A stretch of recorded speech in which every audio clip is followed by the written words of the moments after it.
मतलब कोई एक टॉपिक ले लीजिए, जैसे छत्र क्या आ रहा है, उसको टॉपिक लेकर के स्टार्ट करते हैं। उसमें जैसे ही क्वेश्चन आएगा, I raise up my hand and read the question. ठीक है, ठीक है, ठीक है। अब बीच में एक बार याद दिलाते रहिए, बीच में याद दिलाते रहिए कि आपके क्वेश्चन जो भी हैं। अभी कोई क्वेश्चंस नहीं आए? तुरंत नहीं आएंगे, जैसे मैं लाइव स्टार्ट करेंगे 5-10 मिनट लगते हैं। हाँ, ठीक है, ठीक है।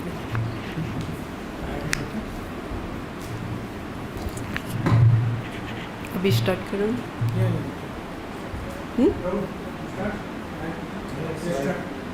Hare Krishna. This is Sunday question answers for 1 hour.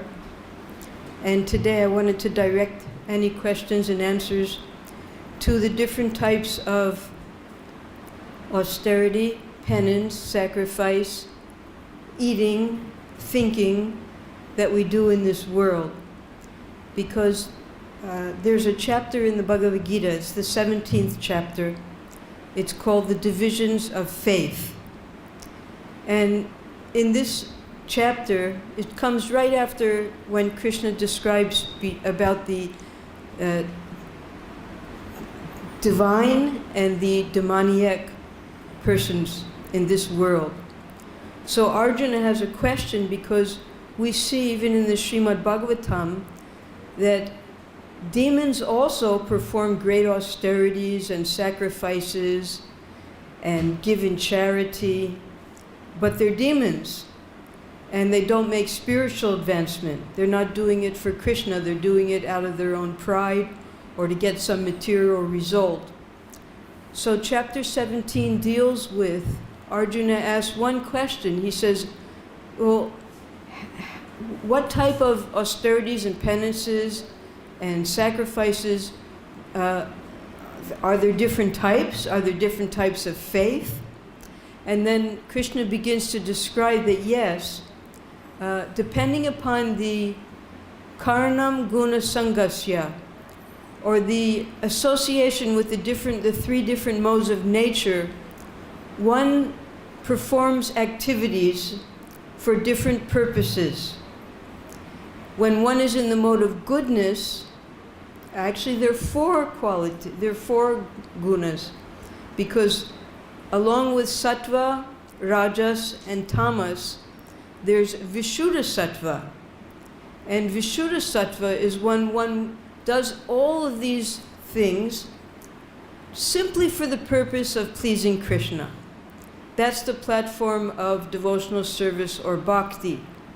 Because when one is associated, even in the mode of goodness, one worships the demigods for specific reasons. They want to get some result from the demigods.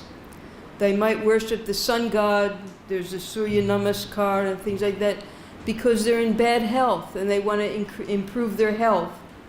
They might worship Ganesh and Lakshmi Devi to get some money. They might worship Parvati, Uma, to get a good wife. Or the young girls might worship Lord Shiva to get a good husband. So all of these worships they're recommended in the Shastras, worship of the demigods for different purposes, but they're all on the mundane platform. They don't liberate one from the material world into the spiritual world. Now, those who worship in the mode of passion, we don't realize it because we're in the material world, but there are many people who worship in the mode of passion. They might worship a big movie star in Hollywood. They have pictures of him all over their room, or pictures of her. And, or they might worship a very wealthy man. They try to be like that person. And Prabhupada gave the example that in the Second World War, when he lived in Calcutta, there was one man who worshipped Hitler because from the Second World War, this man in Calcutta was able to sell so many things on the black market that he became very wealthy. And therefore he worshipped Hitler. Some people, one man even in India here, he made a temple for Trump. So and then, not only that, many years ago in the 70s, there was a famous movie called Santoshima, right? There's no such demigoddess named Santoshima. It's all fabricated in Bollywood. But that now that you see, so, since that movie came out, so many temples of Santoshima. So this is all in the mode of passion, Rajagun, because they're worshiping to get something. They want fame like that person, or they'll try to learn how to play the guitar like Michael Jackson, whatever it is, you know, who, I don't know who the movie stars are anymore. But, so this is mode of passion. Now, mode of ignorance, that's when worship's dead people, ghosts, spirits, usually in a state of intoxication. Now, we don't see that here in Vrindavan very much, because Vrindavan is a place where the devotees live, people aspiring to be devotees of Krishna. But if you go into the tribal regions, if you go into the places where a lot of intoxication is taken, they'll worship ghosts. In Bombay, when we started the Juhu temple, just across the street from our temple, Radharasa Bihari, was a demigod worship temple. They used to ring the bell, you'll hear the bell all the time in Prabhupada's classes. And behind that, there was a place where the people came to worship ghosts. There was a tree, and they would circle the tree and do all their, they have a whole ritual, you know, just like we have our routine how to worship Krishna. They have their routine how to worship ghosts. I remember one time we had a devotee, he got cancer. And rather than coming to Vrindavan to spend his last days, he went to Brazil, because there was a very powerful ghost there who was able to cure people. He would enter into the people and cure them. So he would go regularly to Brazil and worship this ghost. Finally, he died there in Brazil, because the ghosts, they take over the body. You don't get a spiritual result by taking shelter of a ghost. Ghosts can be very powerful. They're more powerful than human beings, because they only have a subtle body. They're not hampered with a gross body, but they have gross desires. So therefore they enter into people who allow them to, and they enjoy through their gross bodies. So there are different types of worship according to the 4 modes. And we as devotees, and as we're aspiring for love of Krishna, we try to worship Krishna and go to the spiritual world and enjoy with Krishna. We've been hearing in Srimad Bhagavatam about what Krishna does during the daytime. Well, it might not sound very spiritual to some people, because they're imagining spiritual life to be something different. But what does Krishna do in the daytime? He plays with his friends, they imitate the animals, they joke, they dance, they sing, they pretend to be frogs, they pretend to be monkeys. They just have a great time. And then, whenever they get the opportunity, they'll tease the young girls. So this is what goes on in the spiritual world. Although we might have some other imagination of what's going on, but this is how Krishna enjoys with his friends and his family, the cows. So we can make a choice in this lifetime, in this human lifetime. We've finally come to the human form of life after countless births that we can't remember. Krishna, out of his kindness, he allows us to forget all the previous suffering we had in our previous lives. Just like if we think back to our childhood, all the frustrations we've had in childhood, fights with the brothers or sisters, getting beaten by the teachers, we don't want to remember that. You know, so Krishna allows us to forget. He has that potency. He's both remembrance, knowledge, and forgetfulness in our heart. So we forget all the miseries of our previous lives. But now that we've finally taken birth, now according to our birth, there are 4 different qualifications of high birth and low birth. There's Shruta, Shri, Janma, and Aishwarya. So Shruta means if you've gotten a good education in this lifetime, that means you've done pious activities in your previous life. If you have very, very beautiful, you'll see sometimes when devotees first come to the temple, new bhaktas and things, they're not very brilliant looking, they have hair and might have dirty clothes. But once they take up this process of Krishna consciousness, they become beautiful, happy, smiling, dancing, clean, learning how to take bath every day and clean their clothes every day. How many people wash their clothes every day in the material world? Very few. So that's Shruta, that's education, then Shri, Janma, being born in a good family. So if you're born in a family of drunkards and the father is just beating the mother all the time, no money for any food or anything, it means some sinful activities have been performed in your previous life that you got such a mother and father. So, but if you're born with the opportunity to get a good education, there's always enough food on the table, you don't have to worry about getting beaten all the time, well, that's good birth, good family.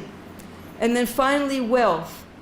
Now, wealth, you would think that wealth is a material thing, but you see in our temple, there's so much wealth, and how is that wealth spent? Not just so that we can have more and more air conditioners and fancy saris and dhotis and kurtas and nice houses. No, we have a lot of wealth in the temple, but we use that wealth to feed 7,000 people every day and to go traveling so that we can spread Krishna consciousness all over the world, all over the country even. So we have a lot of wealth, but we have learned how to use that wealth in Krishna's service. So these four things in the human birth indicate what your previous life's activities were. Now we're all sitting in this room, or whoever's listening, anyone who takes the trouble to hear about Krishna Bhakti, it means they're on the highest platform of human life. Otherwise, there's so many, they could be watching other movies and going here and there and engaging in intoxication. But no, anyone who is interested in inquiring about spiritual life, that means they're at the end of the whole evolutionary cycle. And if they become serious and take up the four regulative principles and ultimately take shelter of a bona fide spiritual master, then they won't have to take birth again in this material world. They can take a spiritual birth. Spiritual birth means wherever Krishna is, whatever universe he's traveling in every universe there's a Lord Brahma. Brahma lives for 100 years. 100 years means 365 days in each one of his years. In every day of Brahma, Krishna appears. And whenever Krishna appears, he comes with all of his devotees. For instance, the Pandavas, they don't go back to the spiritual world. They travel with Krishna, just like the sun travels from the east to the west every day. So Krishna, when he travels from universe to universe to universe to universe to display his blissful pastimes, his pure devotees travel with him. Some come from the spiritual world, some are coming up from the spiritual world, the sadhana bhaktis like ourselves. We're getting the opportunity to join Krishna in his pastimes, and some are his eternal associates who are always with him, traveling through these pastimes, like the Pandavas. So we have to understand our position. Where are we right now? We are trying to take shelter of a pure devotee. Fortunately, we have the shelter of Srila Prabhupada. Those who didn't meet him personally, because there's Vapu and there's Vani association. Of the two, Vani is more important. Vani means the sound, vibration of the pure devotee. And Vapu means the bodily association. Srila Prabhupada explained that he only got to be with his spiritual master 5 or 6 times in his lifetime. He was only initiated for about 6 years, and then his spiritual master disappeared. But he always felt the presence of his spiritual master because he was associating with him through Vani. So though we might not have had the opportunity to associate with Srila Prabhupada personally, he gave all of his energy into writing his books. You can open his books anywhere, start reading, and all of your problems, all of your questions, all of your anxieties will disappear in just one purport. Because that's the nature of the Vani of a pure devotee. He will put you on the direct path back to Krishna without any diversion whatsoever. He will just smash any of the misconceptions you have about spiritual life. So we have Prabhupada's books to take shelter of. But even while reading Prabhupada's books, we might have some questions that come up. How to apply that spiritual knowledge in our life. So I don't know, this is a question and answer period. We're supposed to have 1 hour of questions and answers. Any questions have come up? Okay. You have to speak into the microphone though. Or speak here, because when you speak there, it doesn't come into the internet.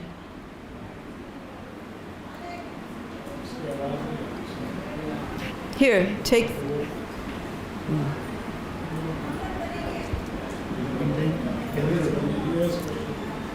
Do you want to bring the computer here? Oh, it's all connected. Yeah. So come close, and I'll put this here.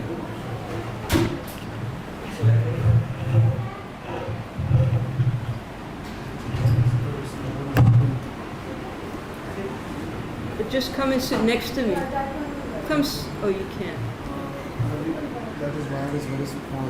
So you need to take off this mic. Okay, whatever you want.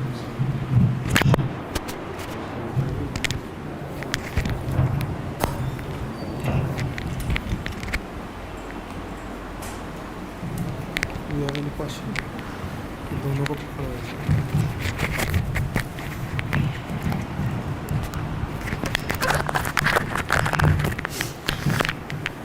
Hare Krishna, Mataji. Yeah, Mataji, it is said that like devotees, if he is not successful in this life, if he takes birth, it is not by way of his karma, birth is controlled by Krishna only. So which type of devotee? We have so many categories of devotee, even sadhak, initial sadhak or advanced devotees, whose life is controlled by Krishna directly, not by external energy. Everyone is controlled. No, directly. Krishna takes care of the devotees directly. Yes, he does. Krishna explains that anyone who surrenders to him just once, moksha yishyami ma suchaha. So you're here now, you're chanting Hare Krishna. Have you taken Diksha? Yes, you've taken Diksha, so you've already surrendered your life to a spiritual master. And that means your karma is finished. No new karma. Whatever little bit, just like the fan rotating, that'll finish off. And then you're entirely under Krishna's and your spiritual master's protection. And they will have you take birth according to what their needs are for their service. For instance, we all took birth in America, many of Prabhupada's disciples. We have no connection with America whatsoever. Srila Prabhupada explained that we took birth there just to assist him. So when he came there, we were all at the right age. We immediately gave up everything, although we had never heard the word Krishna or Ram in our life before. But as soon as we met Prabhupada, we gave up everything and took up devotional service again. So our birth, once we surrender to Krishna, has nothing to do with karma. It's all, we've been placed in different families, in different countries, just to carry on Lord Chaitanya's Sankirtan movement. And whatever family you've been born in, you're just like, you can become like a tree with beautiful, fragrant flowers. You can make your whole family Krishna conscious, your whole community, your whole city Krishna conscious, if you allow Lord Chaitanya and your spiritual master to work through you. So yes, you're already completely under the shelter of Krishna.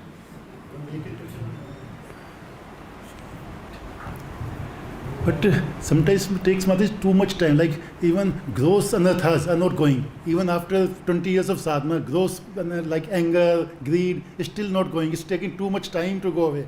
Maybe slightly lessened, but not.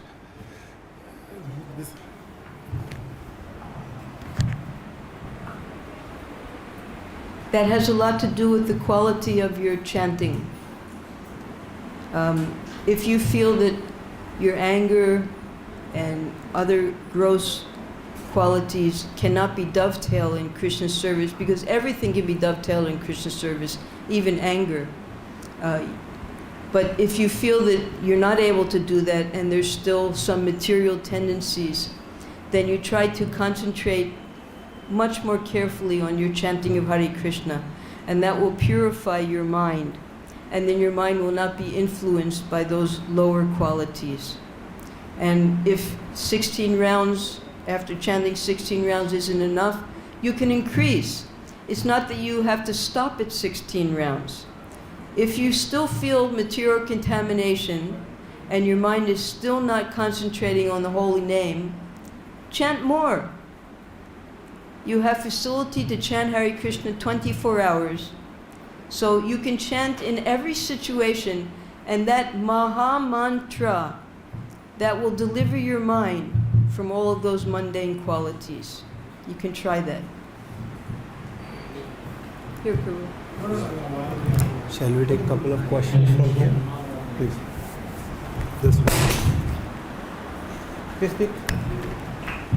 Online नहीं जाएगा. This will not go on. Nico, बोलो. Hare Krishna Mataji. I do have few questions. So actually, I was reading Krishna book. So when Krishna was moving to Mathura, the Yamuna, the river Yamuna, was flowing backwards. It's kind of she's crying. She was crying at that time. And apart from it, when Krishna danced, when Krishna danced in front of peacock forget to dance. If you explain about this incident more, that will be wonderful. Yes, there. that often happens when you come in association with Krishna. The rocks melt, the people become motionless. The things that are usually moving, like the Jamuna River, becomes stumbit. So yes, so these are some of the symptoms of ecstatic love. They're called Vyabhicharini bhavs. They appear to be disruptive, but they're actually symptoms of love. Sometimes we get grief-stricken, sometimes we start to stutter, we can't speak properly, sometimes we get goosebumps. All these things happen when we're overcome with love, and our body, we can't help these things from manifesting. So these are, it can't be imitated, you can't develop them artificially. They automatically happen when our love increases. And there are so many more elevated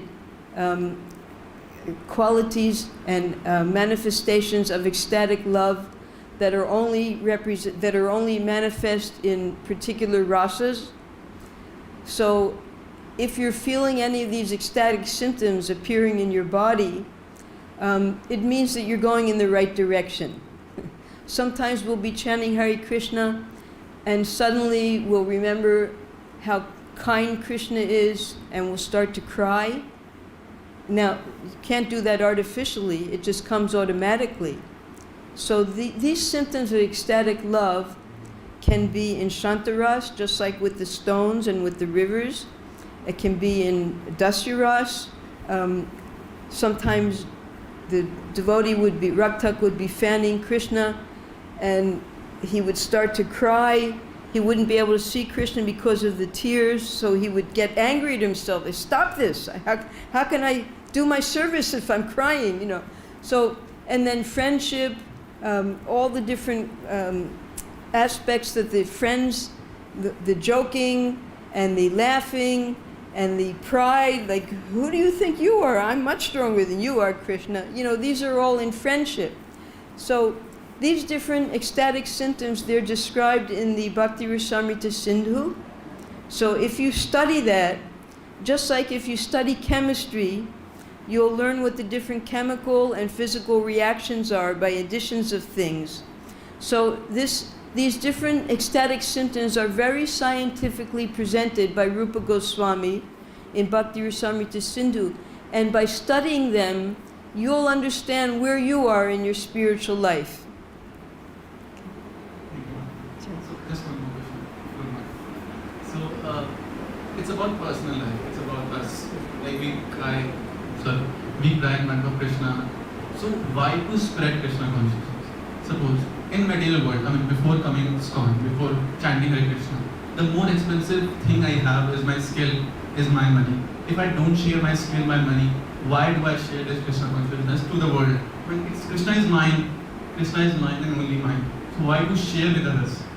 Well, that's skill and money have nothing to do with Krishna. Krishna, first of all, Krishna is in everybody's heart.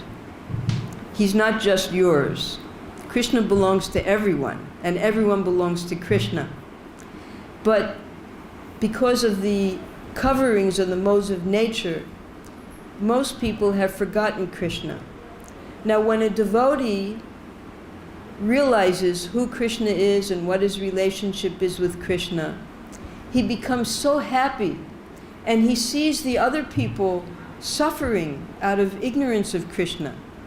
And purely out of compassion, they want to remind everyone that they meet that you are an eternal loving servant of Krishna.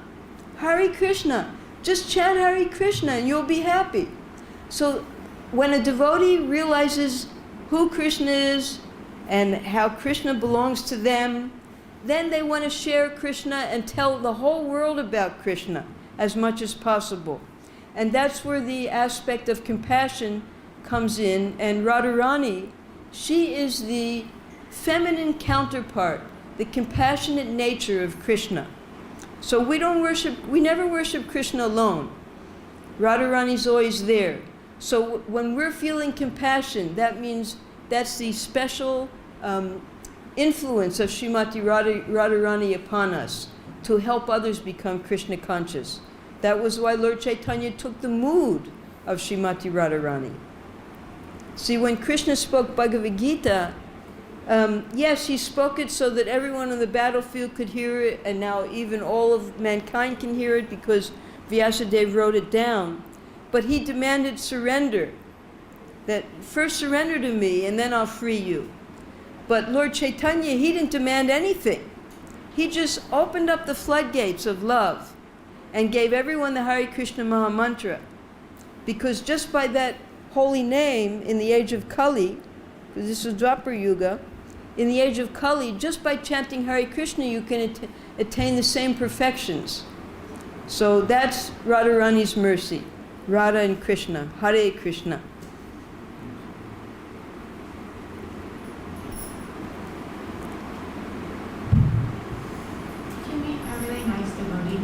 Inspires you in Krishna consciousness and helps you move forward, and it's like a best friend for you.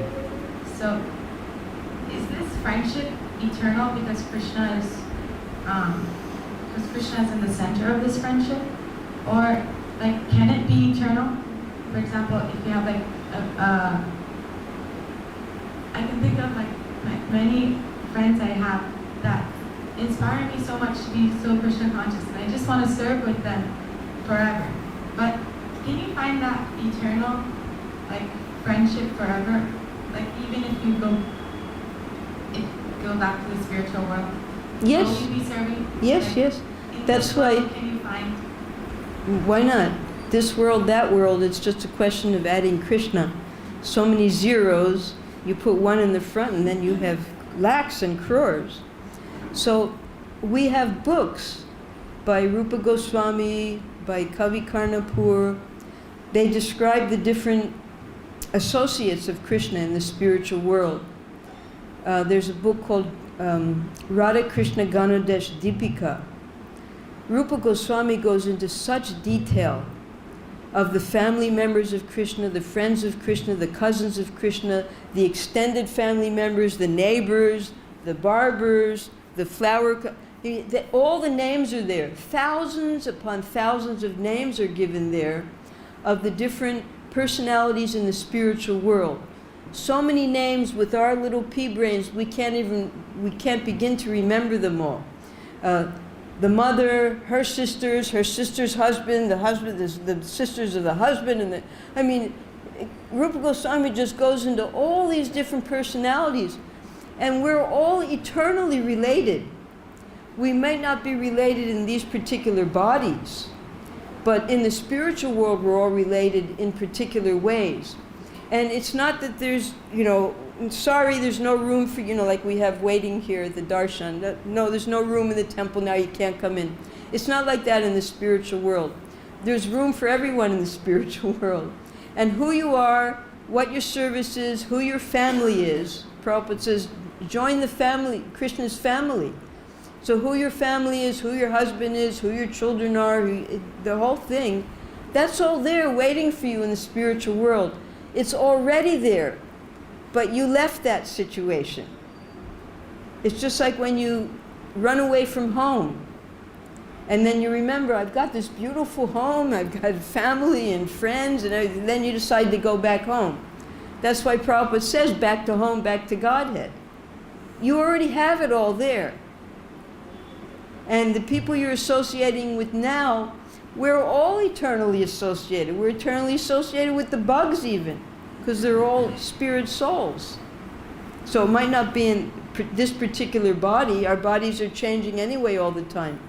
But yeah, we're all eternally associated. Is it okay to be attached to such devotees? If it's attached through the service that you're... There are different degrees of attachment. One time, there was a so-called guru in Hawaii. Before he became a devotee, he was called Sai. And he had a lot of followers. And Sai met Srila Prabhupada and decided to surrender to Srila Prabhupada. And Prabhupada initiated him and named him Siddhar Swarup, I think. Siddhar Swarup? Something like that, yes. And Siddhar Swarup gave all of his followers to Prabhupada. And what Prabhupada did was, he sent them, batches of them, to different temples all over the world. 10 were sent to New York, 10 were sent to Boston, 10 were sent to Los Angeles, 10 were sent to Miami, so that they would break up that physical attachment to Sai, because now he was now they were all disciples of Prabhupada, right? So they had to come in the line coming from Prabhupada.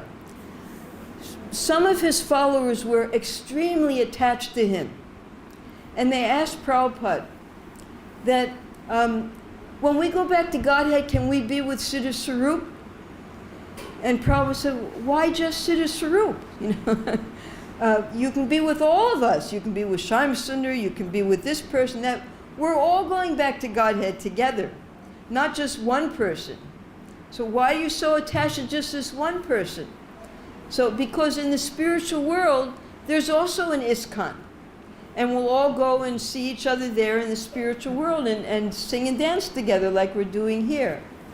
So sometimes our attachments are not necessarily spiritual attachments. We become attached to the person on a mundane level. And that's what Prabhupada breaks up. We have to understand that all of us are eternally associated. There's not one single person that from when I joined, let's say 52 years ago, there's not a single person who I'm associating with now who I knew then. But we're all together, and we all love each other. Just like here now, we're up to president's number 30. So in 40, let's see, started in 1975, now it's 2022, 75, 47 years we've had this temple. We've had 30 temple presidents. Yeah, 30 temple presidents in 47 years. So he's the president, and we all serve the president. Whoever the president is, we serve them. And we work with them, we help them, we do everything we can. It's not that, no, I only want to serve this president and not that president. No, whatever the post is, whatever the situation is, we learn how to serve with those devotees. It's always changing. And that makes it more exciting because variety is the mother of enjoyment. Even in the spiritual world, it's not static. Like, oh, you mean these are the only gopis there are? I can't get... No, there's unlimited number. Unlimited. You can't even count how many gopis were there in the Rasa Leela. Crores of gopis. Because it's all unlimited in the spiritual world.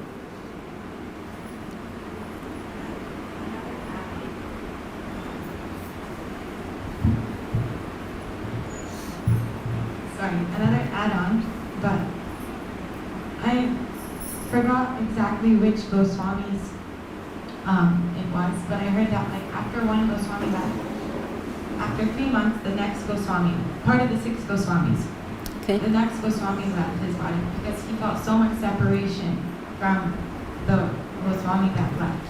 And so he quit his body. Of course, he was also old, and so naturally he would have to leave his body soon. But is that an example of maybe the Goswamis associate on the spiritual platform, even though they might appear to have physical bodies, material bodies, their bodies are completely spiritual. And when they're chanting Hare Krishna, they're associating with Krishna in the Leelas together. So we're not on that platform. When we're chanting Hare Krishna, we're looking at Facebook, we're, thinking about what we're going to eat today in the morning, It's a completely different level. So the Goswamis descended with Lord Chaitanya from the spiritual world. And when Lord Chaitanya returned, everyone wanted to return back to the spiritual world with Lord Chaitanya. They're already in their spiritual bodies. We still haven't quite figured out who we are yet, and that comes by intense service to the spiritual master. He reveals who we are in the spiritual world.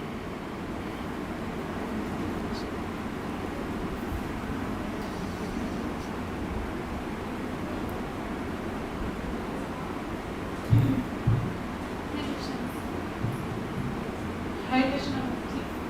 So my question is that, all these rasas, all these mellows, so we came to this world, we got a punishment. So we got a punishment, so we came to this material world. No, we wanted to come here. That's why we're here. Yeah. And we're still here because we still want to be here. Yeah. Yes. So my question is that we already have our eternal form. Yeah. So can the mellows be upgraded? For example, I'm not Yes. can the Dasya Rasa can be upgraded? Yes, yes. It's just like if, let's say you commit an offense and you're put in jail for some time. Well, then you get out of jail and you can go to your house, you see your parents again, you see your friends again. So we're in the jailhouse right now. A person who's put in jail, it doesn't, they're undergoing punishment because they chose to do something wrong.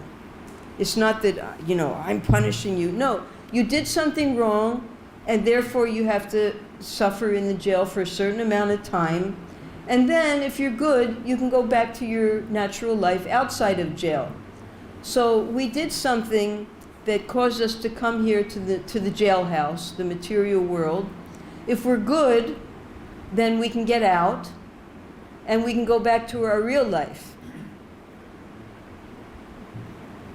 And in that real life, there can be so many different varieties of, even Lord Balaram, he serves Krishna in all of the 5 rasas. So that's just it. Nothing is stagnant. Nothing is static in the spiritual world. You can go from planet to planet, you can go from rasa to rasa, it all interchanges depending upon your loving exchange with Krishna. So it means that it depends upon the devotee. Yes. That he wants to upgrade or not. Because Mother That's right. Yashoda doesn't want to be No. in any others. She's very happy where she is. And every single devotee is happy where they are. And that's why there's no comparisons in the spiritual world. It's not that, yes, we understand that Madhurya Rasa is the topmost, but the calf is just as happy being a calf as Radharani is being Radharani. And Krishna loves them equally.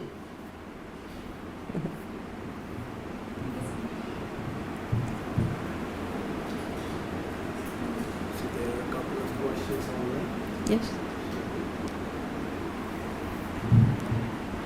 Chaitanya Das Prabhuji is asking, what should we pray Krishna for? We don't have to pray anything from Krishna. We just have to glorify him and try to please him. Because a devotee doesn't need anything. He's just very happy serving Krishna. And all of his necessities of life are automatically fulfilled by engaging in devotional service. A devotee has no worries whatsoever. None. We don't have to pray for anything. That's the difference between Vishuddha Sattva and Sattva Gun and Rajagun. In Rajagun, we're worshiping the Lord to get some result. In Sattva Gun, we're worshiping the Lord just out of duty. And then in Vishuddha Sattva, we're just worshiping the Lord because we love him and we want to please him. We're not interested in what he gives us or doesn't give us. Another question from Gaurav Prabhuji is asking, can we know the Swarup of our Guru, that he is in which rasa?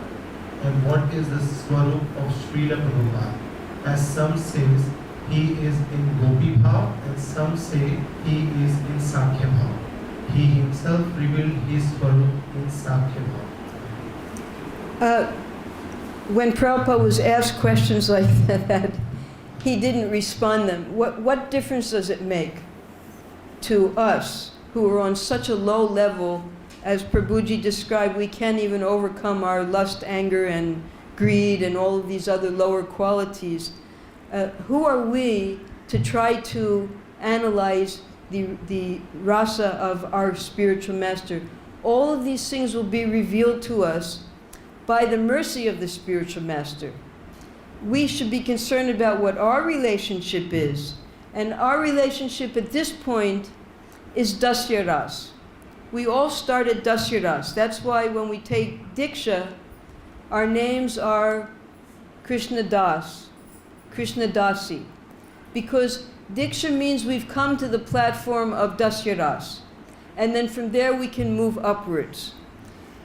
It's very impudent to demand such questions from the spiritual master. What is your relationship?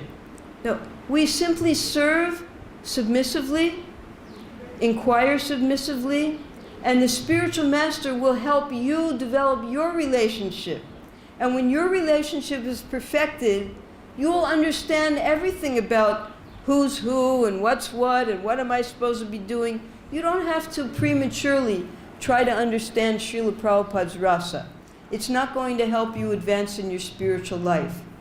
What we should be asking is, Srila Prabhupada or my spiritual master, how can I serve you?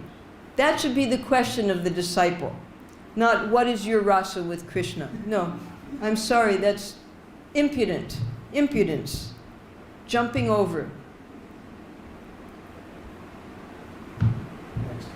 Now, the other thing is, if the person who's asking this really wants to know the answer, it's there in the Guruvastakam.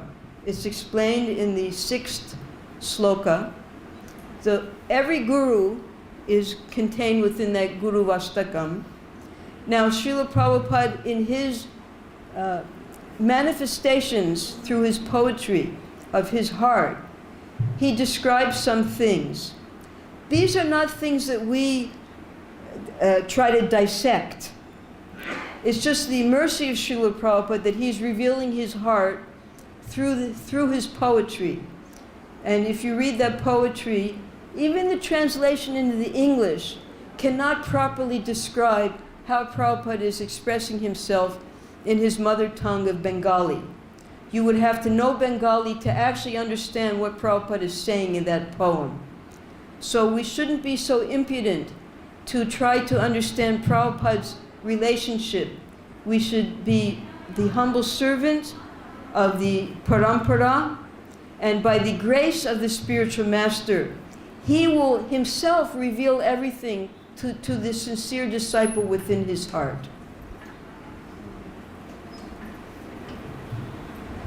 Next one, Alicia Mataji is asking, Mataji, we hear that after a few years of initial enthusiasm, we, in spite of having best intentions, will have to face our past anarthas and also desire for puja, love, parishthatishta. How does all this will go? Well, maybe Alicia heard that from someone, but I never heard that. I have heard that when we first come to Krishna consciousness, because Krishna consciousness, it's an eternal process. It goes from lifetime to lifetime. And let's say we completed 5% in our previous life. And then we're born, we grow up, we come into the association of the devotees again. Guru Krishna prasade pai bhakti lata bij. We're given again the seed of devotion in our heart. When we come into the association of devotees and take diksha, we come up to the platform of that 5% where we were previously. And that's why new devotees are always ecstatic. They're dancing the most at kirtan because they're coming from ignorance, and now they've remembered how wonderful their Krishna consciousness is. So they're very happy when they first join. But then as they try to make more advancement, it becomes a little more difficult. You have to study, you have to work hard, you have to only eat Krishna prasadam, you have to only, all the rules and regulations start setting in.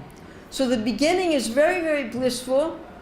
And then as you try to make advancement, you have to really put effort into it. So not everyone is willing to put that effort in. They might leave, or they might find fault in the process. There's so many different things that might happen. Or they might be diverted into puja and pratishtha and all of those other things that she mentions here. But in order to make real spiritual advancement, you have to apply yourself. And you have to follow the instructions of the spiritual master. It's a very simple process, but it's not easy. Because we have to give up all of those things. Puja, pratishtha, labha, all the things that are keeping us here, identifying with the body.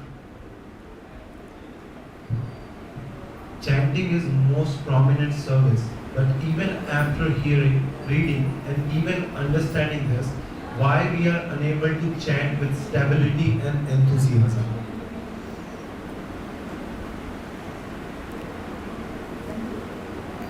It means that actually you don't want to be with Krishna, because when we're chanting, Krishna's with us in his holy name. If one follows the instructions of the spiritual master carefully, rising early, bathing, attending Mangalartik, then chanting our japa during Brahma Muhurta hour, the chanting will go very nicely. But if we're doing it backwards, we work all day, we come home, we're tired, we think we're going to chant 16 rounds after a full day of work at the office, it's going to be very difficult. So you're going to have to, just like when you have a disease, the doctor gives two things. He gives medicine and he gives diet. So the diet for us is prasadam. And prasadam is meant to be taken at regulated times. That's why we have our regulated prasadam times here in the temple. Regulated times. And so that's the diet. And the medicine is the chanting of Hare Krishna. So the medicine, like the doctor says, take 2 pills after your meals, take this tonic before your meals, before you go to sleep, take this other pill, like that. So he's giving the medicine according to how he wants to make you better. And we have to follow that procedure. Not that we take the medicine anytime convenient for us. Like there was one devotee, she had tuberculosis. And the doctor gave her medicine. He said, you have to take this after breakfast every morning. But she would get up at noon every day. So for her, breakfast was at 1 o'clock. So no, that's not the way to do it. You have to rise early. You have to follow the whole routine. That's what sadhana bhakti is all about. It's like a sick person trying to get better. And when you're better, that sadhana bhakti becomes raganuga bhakti, ragatmika bhakti, automatically. You're doing the exact same things. When you're better, you don't stop eating. You're still eating. So in the beginning, the chanting, until we get it right, the routine properly, it's going to be difficult. We're not going to have a taste for it. The medicine's going to be bitter. Prabhupada gives the example of when you have jaundice. I don't know how many of you have had jaundice, but we would, in the 1970s here in India, we would regularly have jaundice epidemics. We would expect it. Here in Vrindavan, sometimes all the pujaris would have jaundice. And then in Mayapur, we would all get jaundice at the same time. And when you have jaundice, it's very painful, and anything you eat tastes bitter. So the medicine is sugar candy. And even when you eat the sugar candy, it tastes bitter. Until you finally get better, you get purified, the liver cleanses by taking the medicine and resting and the proper diet. So this is the condition that we're in. We're in a disease condition right now. And this chanting and this sadhana, we don't have a taste for it because we're diseased right now. But as we take the medicine, as we follow the diet, as we follow the sadhana, we'll become healthy again. And then it'll become tasteful, sweet, pleasurable. Next question. If someone is not engaged in devotional, is least bothered about God, consciousness, and just commits sinful activities, is there any way of his deliverance? Yes, prasadam. You give them prasadam, and that's why we don't discriminate. We give everyone prasadam. They could be rich, they could be poor, they can be the street beggars, it doesn't matter. Everyone gets prasadam. And that prasadam, why do we eat prasadam? Because it builds our spiritual body. And by taking prasadam, you can eat and eat and eat your way back to Godhead. So even if you have no understanding of the philosophy, just take prasadam and eventually it will Prabhupada explains that. He says, just like if a person is diseased and you take the remnants of that person, you will catch that disease. So if you take the remnants of a pure devotee, which is prasadam, because first we offer it to Prabhupada, Prabhupada offers it to Krishna, then it comes to us. By taking the remnants, prasadam, we will catch the disease of the pure devotee, which is pure love for Krishna. Another question coming from Kamal Kumar Prabhuji. Sometimes we commit offenses, knowingly or unknowingly. We must and we have regret for them. But should we contemplate on them timely? I was just reading a letter yesterday. Excuse me.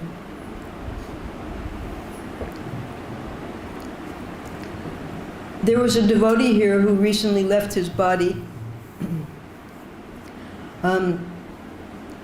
His name was Nrsimha Chaitanya Das. And he used to be a pujari in America, in San Diego. And he was a Sankirtan devotee also. Now on Sankirtan, one day, all the devotees were driving in the van, and there was a fatal accident. Everyone in the van died except for Nrsimha Chaitanya. All the devotees died, and he was saved. And because he didn't die, he got a lot of money for insurance, $10,000, something like that. So he wrote to Srila Prabhupada, and he asked this exact same question. First of all, he gave all that money to Prabhupada. Prabhupada, although he was in America, Prabhupada at that time was building the Mayapur and Vrindavan temples. So Prabhupada said, give all that money to my Mayapur Vrindavan fund to build the temples. And then Nrsimha Chaitanya asked a question that sometimes I remember my sinful activities and I don't know what to do. So Prabhupada says, you don't have to worry about your sinful activities of the past anymore. You're engaged in devotional service, you worship the deities very nicely, you chant Hare Krishna, and whenever the reactions of those sinful activities were, that's all washed away by your present devotional service. So that doesn't mean, because there are offenses also in the chanting of the holy name. And the greatest of the offenses is to commit sin on the strength of chanting Hare Krishna. That means we know that something's wrong. There are two things. One is called sin, and the other is called whim. Sin means you know that something's wrong, and you do it anyway. Whim means you know what the right thing is to do, but you don't do it. That's whim. Like, we know we're supposed to get up at 4 o'clock in the morning, but when the alarm goes off, we stay in bed. That's whimsical. You can't call that a sin, right? But a sin means we know we're not supposed to smoke cigarettes, but we go outside behind the temple and smoke a cigarette at midnight anyway, because it's our habit, right? That's a sin, because we know what's wrong, but we do it anyway. And whim is we know what's right, but we don't do it.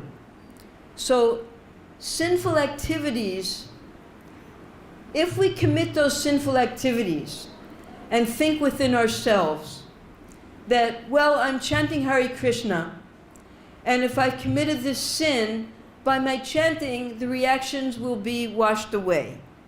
No, the holy name doesn't work like that. The sins that you commit after you accept your vows, it's not that simply by chanting Hare Krishna, you will become relieved of those sins. Yes, after a long time, you'll become relieved of those sins, but not if you're doing it intentionally and thinking that the holy name will purify me. No, we can never depend on the holy name to purify us of intentionally committed sins. So we have to be very careful in that respect. Can you repeat the question? I might have lost track.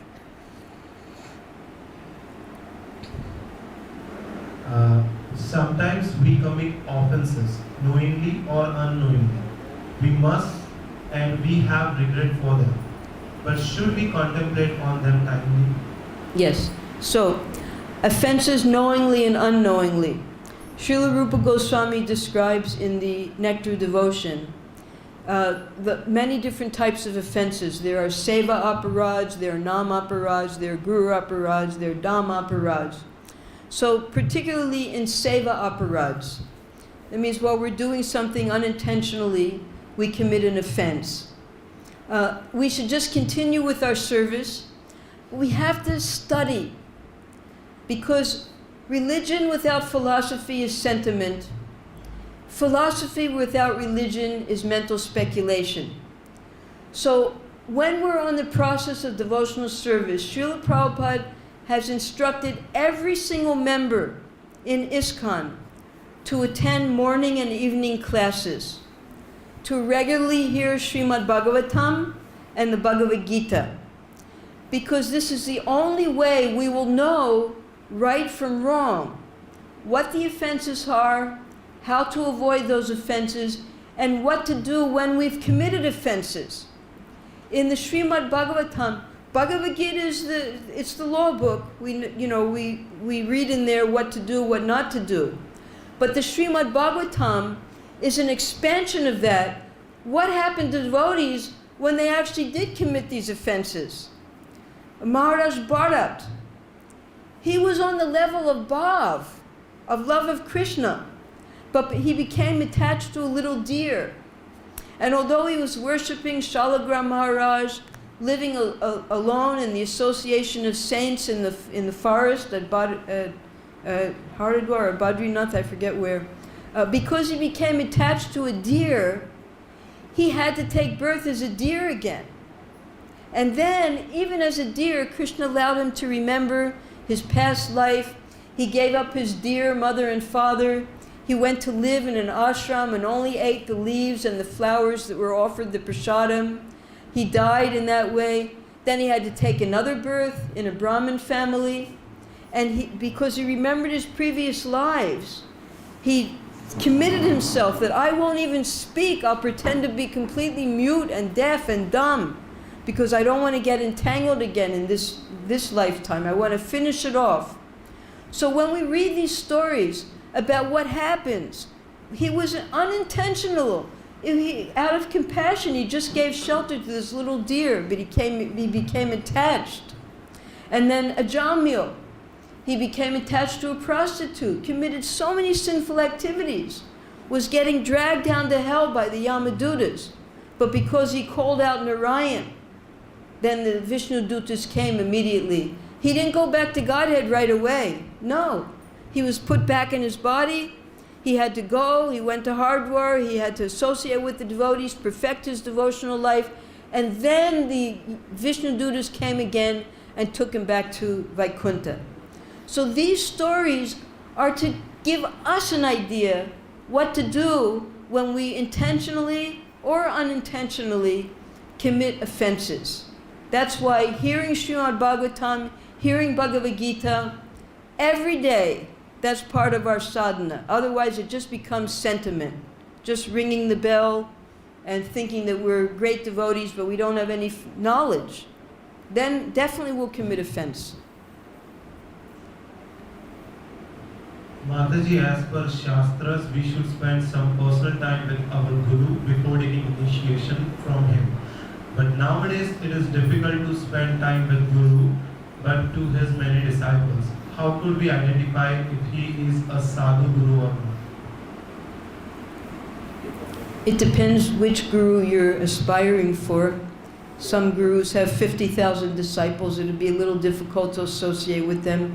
But nowadays, with electronics, the Gurus have their forums. You can hear the lectures every day. You can chant japa with them. They have archives of hundreds and hundreds of lectures you can listen to.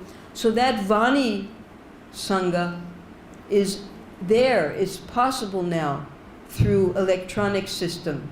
So you can associate with, if you do choose a Guru that's very hard to get the Vapu association, you can still associate with Vani association. Many of Prabhupada's disciples never even met him. They only met the disciples of Srila Prabhupada and were initiated through them. But through the parampara, you are able to associate with the spiritual master through his instructions. So most of us will not get the personal association of our spiritual master, but the spiritual master has given the instructions that you serve under the temple authorities. And then by serving the temple authorities through that system, you'll get the association, you'll get the recognition, you'll get the initiation of the spiritual master. So if you're aspiring for personal association with your spiritual master, you can choose a spiritual master that doesn't have 50,000 disciples. Maybe he only has 200 disciples, and you might have the opportunity to associate with him personally if you take the extra endeavor. So that's in the hands of the aspiring disciple, who they choose to take shelter of. And if you do choose to take initiation from someone who has so many disciples and it might not be possible for personal association, then you have that Vani association, which ultimately is more powerful than the Vapu association. Mataji, I wake up at 3:30. I don't take shower immediately, but I begin hearing or reading for 1 hour. But then I tend to feel sleepy and end up sleeping for an hour or two. How to get this out?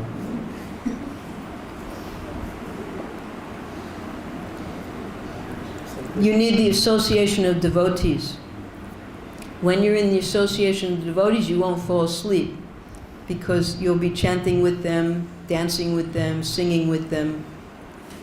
And sometimes for health reasons, we might not be able to take a bath immediately, but it definitely is recommended that you bathe after you rise, because we have two types of purification. One is internal, by the chanting, and the other is external, that's bathing. So internally and externally we have to be clean. So this will help us if we're externally clean in our chanting so that we won't fall asleep. And by associating with devotees also, we won't have the opportunity to fall asleep because there'll be too much going on around us, so that we'll be more inspired to chant in the association of the devotees. Next one. Do Manjiris of Radharani also participate in Rasa Leela, as they are attached to Radharani only?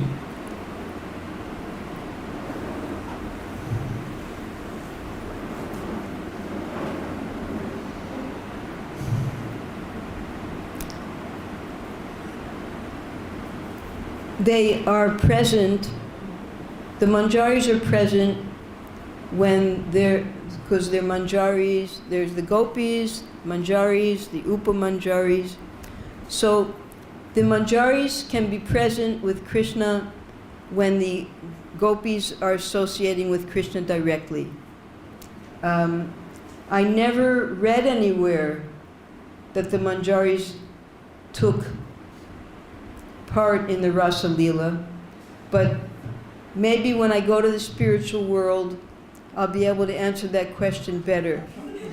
And then I will send the answer to you. And thank you.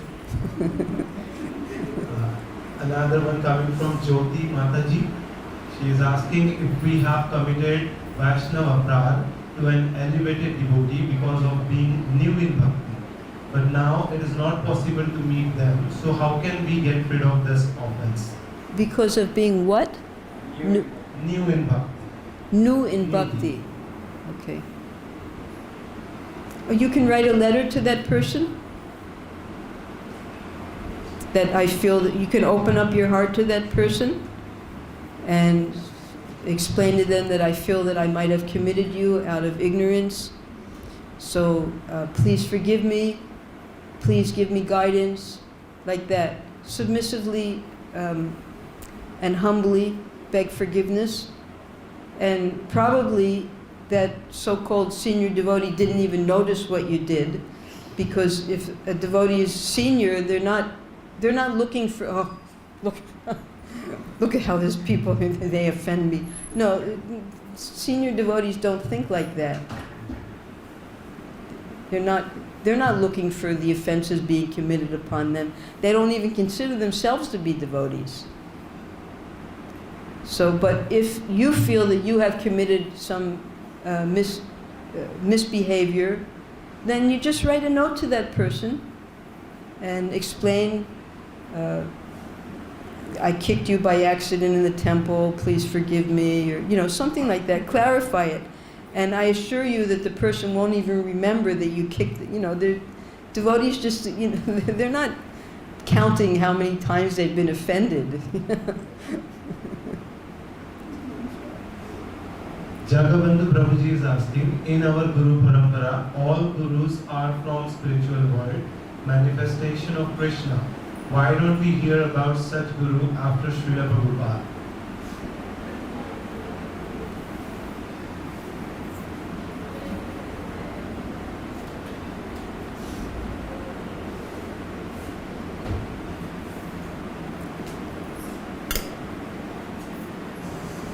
Well, we all come from the spiritual world originally. And each one of us, as disciples of Srila Prabhupada, what does Lord Chaitanya say? He says, all of you should become gurus. And whoever you meet, you should teach the Krishna Upadesh. So anyone who takes this instruction of Lord Chaitanya seriously can become a guru. And we're all coming from the spiritual world, although we may not know who's who because of our lack of spiritual vision. But who is judging? Who are you in the spiritual world? Who are you in, this is not the way one approaches a guru. Again, as that previous question. Submissive inquiry and humble service. That is how one should approach the spiritual master. And the spiritual master can reveal to you who you are, and if he wants to, he can reveal to you who he is.